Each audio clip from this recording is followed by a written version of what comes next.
बब्बी दी रसोई में आपका स्वागत है।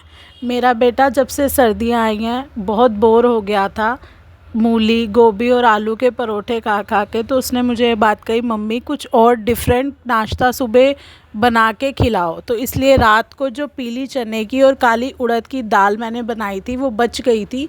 मैंने उसका सुबह उठ के आटा गूंदा और आटा गूंद के उसकी रोटी परोठे बनाए। आप भी देखो कि आप कैसे काली उड़द और पीले चने की दाल जो रात को अगर बच जाती है तो हम उसका सुबह कैसे यूज़ कर सकते हैं कि वो वेस्ट ना हो। तो इसलिए उसका आटा गूंदें और आटा गूंदने के बाद उसके परोठे बनाएं। परोठे बनाने के लिए आपने छोटा सा पेड़ा लेना है आटे का और उसको गोल कर लेना है। गोल करने के बाद उसको प्लेथन में डाल के बहुत धीरे धीरे हल्के हाथ से वेलना है। वेलने के साथ साथ बार बार उसको पलटना भी है। पलटने के बाद आप इस बात का ध्यान रखें कि तवा आपका हाई फ्लेम पे गर्म हो रहा हो।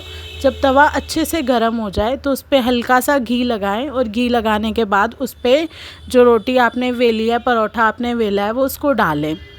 डालने के साथ साथ आपको इस बात का ध्यान रखना है कि आप दूसरा परोठा भी वेल के अपना तैयार कर लें और धीरे धीरे बिल्कुल सॉफ्ट हाथों से उसको वेलना है। उस पर ज़्यादा प्रेशर नहीं डालना, प्लेथन लगाना है। और अब हाई फ्लेम पे मैं इसको सेक रही हूँ परोठे को। तो आप देखो ये बिल्कुल जो उसका बेस है, जो दूसरी तरफ है, जो गैस की तरफ है, वो अच्छे से सिक गई है। अच्छे से सिकने के बाद अब मैं उसको पलटूँगी। पलटने में आप देखो नीचे से परोठा काफ़ी अच्छा सिका हुआ है। उस पर दोबारा से घी लगाऊंगी। घी लगाने के बाद वेट करेंगे कि परोठा और सिक जाए और फिर हम इसे पलट दें। अब हमने इसे फिर से पलट दिया और इसके दूसरी साइड पे भी घी लगा दिया है। घी लगाने के बाद हम इसे फिर से पलटेंगे और तवे की जो गरम फ्लेम आ रही है उसके ऊपर कन्वर्ट कर देंगे। धीरे धीरे देखोगे आप परोठा सिक रहा है और उसका कलर कितना अच्छा आ रहा है। ये काली उड़द की और पीले चने की दाल का परोठा है। अब हम इस पर दोबारा से एक बार घी लगाएंगे, इसे पलटेंगे। इसमें मैंने थोड़े से प्याज और काट लिए थे क्योंकि मेरे बेटे को प्याज बहुत पसंद है खाने में। और उस पर मैंने नमक मिर्च और डाला है क्योंकि आटा गूंथते हैं जब हम तो नमक मिर्च कम हो जाता है, इसलिए नमक मिर्च और डालें और थोड़े से प्याज डाल लें। अब बार बार परोठे को पलटते रहें। ये हमारा परोठा बनके तैयार हो गया है। अब हम दूसरा परोठा तवे पे डाल रहे हैं। दूसरा परोठा डालने के बाद हम वेट करेंगे कि उसके बेस से वो सिक जाए। अब वो थोड़ा सिका हुआ लग रहा है तो मैं उसको अब पलट देती हूँ और घी लगा देती हूँ दूसरी तरफ, जिस तरफ से मैंने उसे पलटना है। अब हम उसको पलटेंगे कि वो दूसरी साइड से भी सिक जाए। अब नीचे जो उसका बेस था आप देखो वो कितना अच्छा सिक गया, उसका कलर बहुत अच्छा आ रहा है। और अब मैं उस पर भी घी लगा रही हूँ, आप देखो। और अब घी लगाने के 2 मिनट बाद हम इसको फिर से पलट देंगे।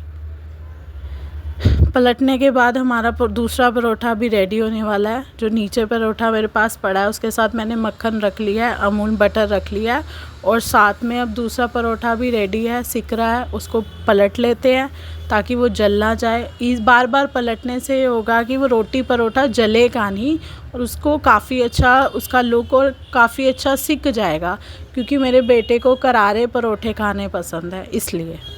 तो अब ये दूसरा परोठा भी रेडी टू सर्व है। धीरे धीरे इसको बेस से थोड़ा और सेक लेते हैं, बेस से सिका हुआ नहीं लग रहा। ये बेस से अब सिक गया है। अब जब तक मैं और इसको चेंज कर लिया है, इसको पलट लिया है। गैस बंद कर देते हैं। परोठा रेडी टू सर्व है। साथ में मक्खन रखते हैं, अचार रखते हैं। मैंने घर में गाजर मूली का अचार डाला था, वो उसको अच्छा लगता है, बहुत शौकीन है। तो साथ में अचार रखते हैं, अमूल बटर रखते हैं। देखने में परोठा काफ़ी डिलीशियस लग रहा है, रेडी टू सर्व और रेडी टू ईट है। आप भी अपने घर में ज़रूर बनाएं और आपको रेसिपी कैसी लगी मेरे साथ कमेंट बॉक्स में ज़रूर शेयर करें।